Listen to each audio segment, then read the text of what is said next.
دین کی جو سمجھ ہے نا اللہ پاک کا بہت بڑا انعام.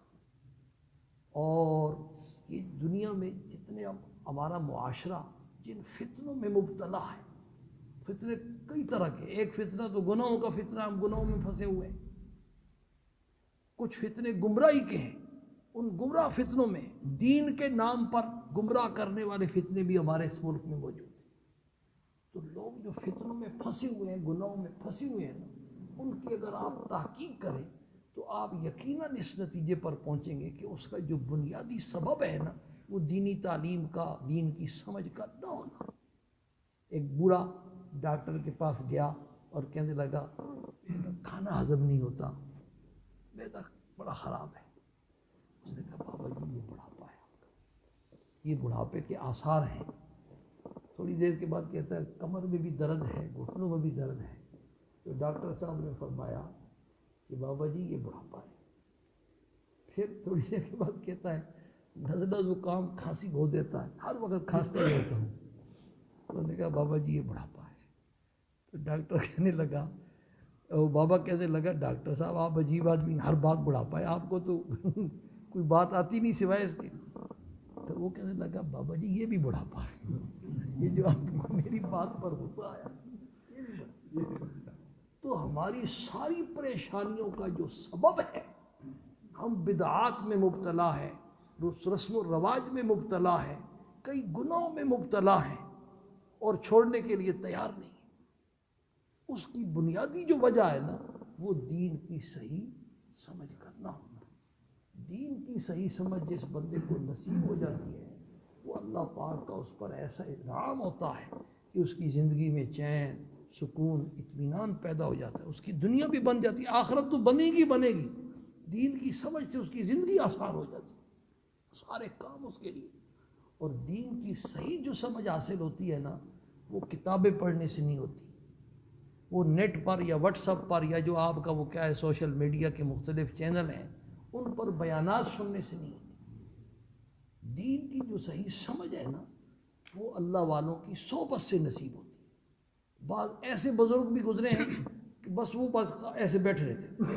حضرت خواجہ خان محمد صاحب رحمہ اللہ جن کی زیارت لوگوں کو ہوئی ہے، انہوں نے اپنی آنکھوں سے دیکھا ہوگا، ان کا مشاہدہ، بس وہ ایسے بیٹھے تھے. مجال ہے کہ کوئی بات کرے، لیکن بیٹھنے والوں کی دلوں میں انقلاب پیدا ہو، دنیا سے نفرت پیدا ہو رہی ہے، آخرت کا شوق اور ذوق، آخرت کی رغبت پیدا ہو رہی ہے.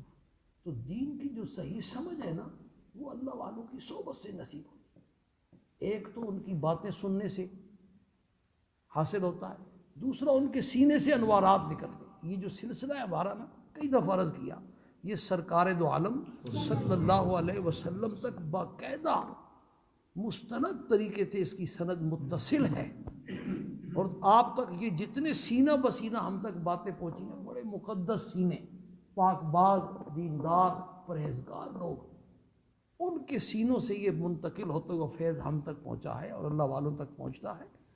پھر ان کی مجلس میں جو بیٹھنے والے ہیں تو ان کے سینے سے نکلنے والے جو انوارات ہیں وہ تو اللہ والوں کی صحبت سے یہ ساری چیز دین کی سمجھ نصیب ہوتی ہے. حضرت مولانا قاسم نانوتوی رحمۃ اللہ علیہ کا ایک قریبی رشتہ دار تھا، تو وہ حضرت کی مجلس میں آتا، نوجوان تھا بالکل. اس زمانے کے نوجوان جو ہے نا لکھا ہے کہ چوڑی دار پاجامہ پہنتے تھے، آج کل مرد بھی پہنتے ہیں، عورتیں بھی پہنتی. داڑھی بھی چڑھاتا تھا، آج کل داڑھی مڈاتا ہے، وہ داڑھی چڑھاتے تھے اس زمانے. اور چھلے والے بھی پہنتا تھا.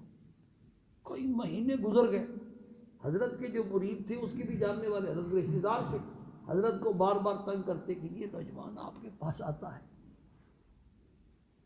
اور یہ ایسی شکل کا ہے، آپ کچھ کہتی نہیں ہے. حضرت اس انتظار میں تھے کہ یہ آتا رہے، کچھ مناسبت پیدا ہو جائے. تو پھر میں کہوں بغیر مناسبت کے ایسا ہی ہے جیسے خشک زمین ہو اور آپ اس میں ہل نہ چلائیں، پانی نہ لگائیں، کھاد نہ ڈالیں اور جا کر کے قیمتی سے قیمتی بیج بھی جا کر کے پھینکائیں نا، اس کا کوئی فائدہ نہیں ہوگا. تو جب کئی مہینے گزر گئے، حضرت نے دیکھا کہ اب ماشاءاللہ اس کے اندر کچھ مناسبت بھی پیدا ہو گئی ہے، استعداد بھی پیدا ہو گئی ہے. تو جب سارے لوگ چلے گئے حضرت نے اس کو کہا بھی تم تھوڑی دیر بیٹھو، میں کام ہے تیرے سے. تو اس کو کہا کہ یار تو اور میں دونوں دوست ہیں، ہمارا اٹھنا بیٹھنا اکٹھا ہے، لوگ بھی ہمیں آپس میں ایک دوسرے کا تعلق والا سمجھتے ہیں، لیکن تیری شکل وضع قطع یہ بالکل جو ہے نا الگ ہے، میری الگ ہے. کل سے میں اور تو ایک جیسے بنیں گے. ایسا ہے کہ میرے لیے بھی ایک ایسا پاجامہ لے کے آ جانا، تو یہ چھلے والے میرے لیے بھی خرید کے لے آ. تو بس حضرت کا کہنا تھا کہ اس نے رونا شروع کر دیا، اور اس کے بعد جو ہے نا وہ پھر گھر سے نہیں نکلا مہینے 2 مہینے تک، جب تک اس کی داڑھی پوری نہیں ہو گئی. پھر آیا تو امامہ باندھا ہوا ہے اور داڑھی سنت کے مطابق ہے اور لباس اس کا سنت کے مطابق ہے. تو بزرگوں کی صحبت کا یہ اثر دل کی دنیا میں ایک انقلاب پیدا ہو گیا. حضرت گنگوئی رحمہ اللہ کا ایک مرید تھا، حضرت سے بیعت ہو گیا.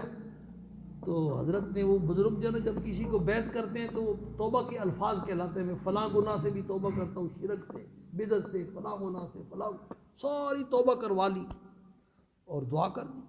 تو اس نے کہا حضرت آپ نے تو نشے سے توبہ نہیں کروائی ہے، میں تو نشہ بھی کرتا ہوں. تو حضرت نے کہا بھی میں عالم الغیب تو ہوں نہیں، مجھے کیا پتا کہ تم نشہ کرتا ہے، چلو اب نشے سے بھی توبہ کر، نشے سے بھی توبہ کروا. اور پھر فرمایا کہ تھوڑا تھوڑا چھوڑنا، یکدم نہ چھوڑنا، چھوڑ دو لیکن تھوڑا تھوڑا کر کے چھوڑو. بہرحال اس نے کہا یکدم چھوڑ دی.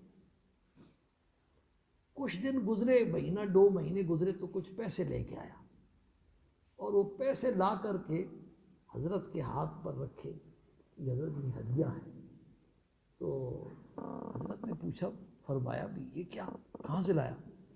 کہنے لگا کہ میں روزانہ 4 آنے کا نشہ کرتا تھا، تو جب آپ نے نشے سے توبہ کروائی نا تو میرا جو نفس ہے نا وہ بڑا خوش ہوا کہ چلو آج سے 4 آنے بچ جائیں گے اور پیسے جمع ہو جائیں گے. تو جب یہ خوش ہوا تو اس کو میں نے کہا یہ پیسے میں تجھے نہیں دوں گا، یہ تو اپنے پیر کو دوں گا جس نے نشہ چھڑوایا، یہ وہ پیسے ہیں. حضرت تھانوی رحمۃ اللہ علیہ نے یہ واقعہ لکھا ہے، اور واقعہ لکھنے کے بعد فرمایا بھی یہ دیکھو چند منٹ کی صحبت تھی حضرت گنگوئی رحمہ اللہ کی، اور اس نے کیا اثر کر دکھایا کہ ایک تو دنیا کی محبت دل سے نکل گئی، اور نفس کی جو باریکی ہے نا وہ بھی سمجھ میں آ گئی، نفس کی چال بھی اس کو سمجھ میں آ گئی. جگر مراد آبادی کا نام آپ نے سنا ہوگا، حضرت تھانوی رحمۃ اللہ علیہ سے بیعت ہوا، شراب بھی پیتا تھا، اونچا درجے کا شاعر تھا. حضرت کے پاس جو ہے نا اجازت مانگی کہ میں آؤں گا، لیکن مجھے ایک تو یہ ہے کہ میں شراب جو ہے نا آپ کے یہاں بھی پیوں گا، شراب میں چھوڑ نہیں سکتا. حضرت نے فرمایا کہ تم آؤ، میں تمہیں اپنے گھر میں ٹھہراؤں گا، خانقاہ میں تو شراب پینے کی اجازت نہیں دی جا سکتی، تم میرے مہمان ہو، گھر میں بے شک بھی نہ. وہاں گیا، حضرت سے ملاقات ہوئی تو حضرت نے بیعت کیا، لیکن 2-3 دعائیں اس نے کروائی. ایک تو دعا کروائی کہ حضرت دعا کرے میں داڑھی رکھ لوں، اور دوسرا یہ دعا کروائی کہ میں حج کراؤں، اور تیسری دعا یہ کروائی کہ یہ شراب مجھ سے چھوٹ جائے. 3 دعائیں حضرت نے کر دی اور فرمایا بھی شراب چھوڑنا لیکن تھوڑی تھوڑی کر کے چھوڑنا، یکدم نہ چھوڑنا. بس حضرت کی چند منٹ کی صحبت تھی، واپس ہوا تو شراب بھی چھوڑ دی، داڑھی بھی رکھ لی. جب شراب چھوڑی تو ڈاکٹر نے کہا جگر صاحب آپ مر جائیں گے، موت واقع ہو جائے گی، تھوڑی تھوڑی کر کے چھوڑے. اگر میں پیتا رہوں گا ساری تو بتاؤ پھر نہیں مروں گا. تو ڈاکٹر نے کہا میں اس کی تو کوئی گارنٹی نہیں دے سکتا، مرے گی تو پھر بھی. تو جگر صاحب فرمانے لگے بھائی اگر شراب پیتی پیتی بھی میں نے مرنا ہے اور اللہ کا نافرمان بن کے جاؤں گا تو پھر شراب چھوڑ کے کیوں نہ مروں، اللہ کا فرمان بردار بن کے کیوں نہ جاؤں. سبحان اللہ، سبحان اللہ، سبحان اللہ. حضرت تھانوی رحمہ اللہ کی چند منٹ کی صحبت. ایک لڑکی کی تصویر بھی جو ہے نا وہ کندہ کروائی ہوئی تھی اپنے بازو کے اوپر. اب جب توبہ کی تو اب اس تصویر کو بھی مٹانا ہے. مٹوانے کے لیے گئے تو ڈاکٹروں نے کہا کہ اس کو سن کرتے ہیں یا آپ کو بے ہوش کرنے کا. جب میں نے یہ بنوائی تھی تو اس وقت ایسا محبت کا اور عشق کا نشہ تھا، جھوٹے عشق کا نشہ تھا کہ بالکل میں نے جو ہے اپنے ہوش و حواس میں بنوائی تھی. تو اب جتنی تکلیف بھی ہوگی میں برداشت کروں گا، میں ہوش و حواس میں اس کو مٹواؤں گا۔ پھر داڑھی بھی رکھ لی، حج بھی کرائے، جب داڑھی رکھ لی تو ایک شعر کہا، چلو دیکھائیں تماشا جگر کا، چلو دیکھائیں تماشا جگر کا، سنا ہے وہ کافر مسلمان ہو۔ ایک تانگے کے اوپر جگر صاحب بیٹھے ہوئے جا رہے تھے، اور وہ تانگے والا جو ہے نا یہی شعر پڑھ رہا، اس کو نہیں پتہ کہ جگر صاحب یہ ہے۔ جگر صاحب نے یہ شعر سنا تو رونا شروع کر۔ تو میں یہ عرض کر رہا تھا کہ اللہ والوں کی جو صحبت ہے نا، دین کی صحیح سمجھ حاصل کرنے کا بنیادی طریقہ۔ تو بھائی یہ جو دینی تعلیم کے مراکز ہیں، مدارس ہیں، یہ اللہ والوں کی صحبت کا بہترین۔ جو بچے اپنے اساتذہ سے پڑھتے ہیں ان استادوں میں اکثر اللہ والے ہوتے ہیں، پھر مضمون بھی قرآن و حدیث کا اور پڑھانے والے بھی اللہ والے، تو کیسے ان کے دل کی دنیا تبدیل نہیں؟ اس لیے آپ حضرات سے گزارش ہے کہ ابھی تو سال ختم ہو گیا، آنے والا سال ایک تو یہ مدرسہ اسبوعیہ ہے، اس میں دن میں ہفتے میں 2 دن ہیں بس۔ عربی کا مقولہ ہے نا، ما لا یدرک کلہ لا یترک کلہ، جس چیز کو تم پورا پورا حاصل نہیں کر سکتے اس کو پورا پورا چھوڑ بھی نہ دو۔ تو بھائی کچھ تو ہوگا نا، اگر پورے محقق عالم نہ بنے تو کم سے کم گزر بھی گئے تو اس کا سب سے بڑا فائدہ یہ ہوگا کہ دین کی سمجھ حاصل ہو جائے گی، گمراہی سے آپ بچ جائیں گے، آپ کی نسلیں بچ جائیں گی، گھر کے اندر ایسی بات پیدا ہو جائے گی۔ اور دوسرے مدرسے مسائیہ ہیں۔ مدرسہ مسائیہ جو ہے نا اس کا اوقات ہے عصر سے لے کر کے رات کے 10 بجے تک۔ ایسے لوگ جو سرکاری ملازم ہیں یا سکول اور کالج میں پڑھتے ہیں، جن کے پاس وقت نہیں ہوتا دن کو، ان کے لیے بھی علماء نے ایسے مدارس شروع کیے ہیں جن میں عصر سے لے کر رات کو 10 بجے تک تعلیم ہوتی ہے۔ کئی سالوں سے ہمارے جامعہ افریدیہ میں، گورڑے میں ایسے فارغ ہونے والے بچے، جب وہ شام کو پڑھتے رہتے ہیں، دفتر سے سیدھا مدرسے میں آیا اور رات کو 10 بجے گھر گیا، صبح اٹھ کر کے دفتر سے مدرسہ اور مدرسے سے پھر گھر۔ پچھلے سال بھی ہمارے جو ہے نا گورڑے والے مدرسے سے ایک ایسے پروفیسر فارغ ہوئے جو ڈبل PhD ہے جرمنی کے، اور یہ جو یونیورسٹی اسلامی اس کے شعبہ ادیان کے سربراہ تھے، ایسے ماہر ماشاءاللہ، پیر ذوالفقار صاحب کے خلیفہ بھی تھے، ایسے بیٹھے ہوئے۔ جامعہ افریدیہ سے اسی سال فارغ ہوئے ہیں ایک ڈاکٹر اٹامک کے جو ہے نا وہ ریٹائر تھے اور ہومیو اسپیشل ڈاکٹر تھے۔ ایسے اس سے پہلے بھی کئی ایسے عہدیدار فارغ ہو چکے ہیں۔ تو عرض کرنے کا مطلب یہ ہے کہ یہ رجب کا مہینہ یہ سال کا آخری مہینہ تھا، ابھی آپ کے پاس 2 مہینے کا وقت ہے۔ اللہ سے مانگیں کہ اللہ پاک آپ کی اولاد میں کوئی عالم پیدا کرے، آپ کی نسل میں کوئی مفتی اور عالم اور قرآن کا حافظ پیدا کرے۔ اگر آپ کے پاس وقت نہیں ہے تو اپنے بچوں کو لگائیں، بچے اب بڑے ہو گئے تو پوتوں پوتیوں کو، نواسے نواسیوں کو لگائیں، اور خود جو ریٹائر ہو گئے ہیں اس کام میں آئیں۔ اللہ پاک بھائی عبدالرحمان صاحب مجھے بار بار کہتے ہیں آج میں نے پورا درس آپ